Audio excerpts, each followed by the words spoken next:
Bonjour à tous. Une cérémonie d'hommage aux victimes des crimes racistes et antisémites de l'État français à Dijon hier. Des hommages ont été rendus dans toute la France ce week-end à l'occasion de la journée nationale à la mémoire des victimes des crimes racistes et antisémites, 84 ans après la rafle du Veldiv. La décision a été prise par l'agence régionale de santé il y a quelques jours. La baignade au lac de l'Amoura dans le Jura est interdite en raison de la présence de cyanobactéries. Une décision actée jusqu'à nouvel ordre par l'organisme de santé. De nouvelles analyses seront réalisées prochainement. 4 hommes interpellés à Dijon hier matin au pied de la cathédrale Saint-Bénil. Les individus ont réussi à escalader jusqu'à la flèche de l'édifice. Ils ont été placés en garde à vue avant de ressortir du commissariat avec une ordonnance pénale pour intrusion sur un monument historique. Le restaurant Au Crousti Poulet fermé plusieurs jours à Chalon-sur-Saône. Cela fait suite à un feu qui s'est déclaré dans l'établissement. Il serait parti d'une friteuse.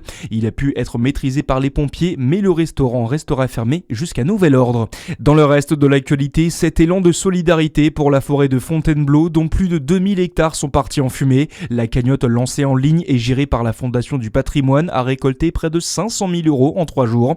Une enveloppe qui servira à sécuriser la zone, à financer de nombreuses expertises des plantations ou encore à rénover des sentiers balisés.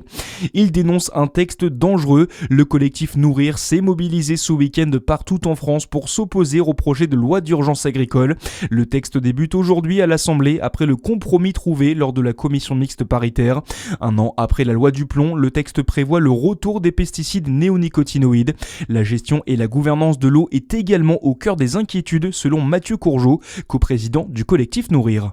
Le texte prévoit une priorité absolue pour l'irrigation agricole.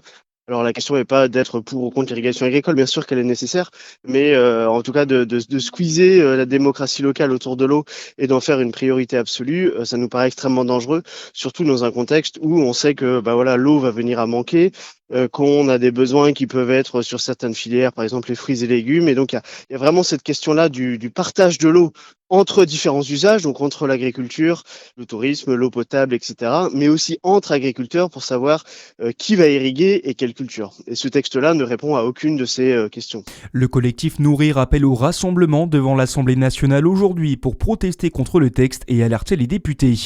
Et puis Remco Evenepoel remporte la 15e étape du Tour de France entre Champagnole et le plateau de Solaizon hier après-midi.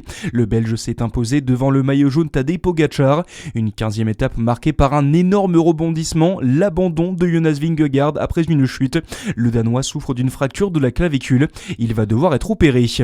Voilà pour l'essentiel de l'actualité. C'est la fin de ce journal. À suivre votre météo sur Fréquence Plus. Très bon début de journée à tous.